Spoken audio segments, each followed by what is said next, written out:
क्या आपको पता है महाभारत के जो सबसे बड़े योद्धा थे अंगराज कर्ण, उन्होंने कुरुक्षेत्र में एक बात कही थी कि सबसे महान योद्धा होने की पदवी ना तो मुझे मिलेगी और ना ही अर्जुन को मिलेगी।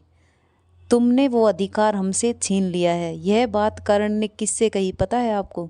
अभिमन्यु से। अभिमन्यु की वीर गाथा को सुनते हैं जब वो वीर गति को प्राप्त हुए थे, उस गाथा को जब हम सुनते हैं आज भी रोंगटे खड़े हो जाते हैं।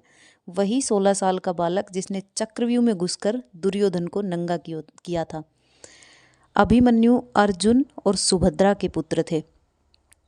एक दिन अर्जुन सुभद्रा को चक्रव्यूह में प्रवेश करने व चक्रव्यूह से बाहर निकलने की विद्या सिखा रहे थे।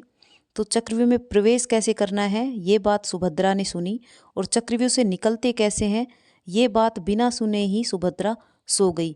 अभिमन्यु भी गर्भ में ये सारी बातें सुन रहा था। अभिमन्यु का ज्ञान अधूरा रह गया। महाभारत युद्ध का 13वां दिन था और उस दिन अर्जुन युद्ध में उपलब्ध नहीं थे।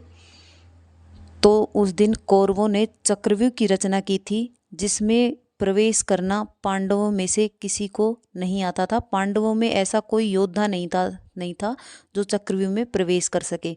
सिर्फ अभिमन्यु ही थे जिनको चक्रव्यूह में प्रवेश करना आता था। धर्मराज युधिष्ठिर संकोच में थे कि इस चक्रव्यूह को कौन भेदेगा। तभी अभिमन्यु आगे आए और बड़ी बहादुरी के साथ चक्रव्यूह में प्रवेश कर गए। 16 साल का योद्धा जिसके सामने 7 महारथी खड़े थे युद्ध करने के लिए। अभिमन्यु ने 7 महारथियों का सामना डटकर किया, युद्ध में खड़े रहे।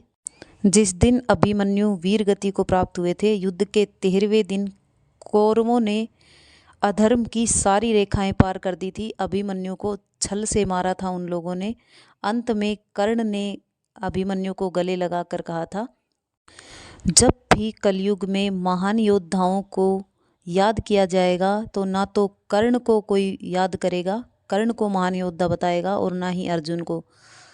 सबसे महान योद्धा तुम कहलाओगे पुत्र, अब शांत हो जाओ और मृत्यु को स्वीकार करो। ऐसे महान योद्धा को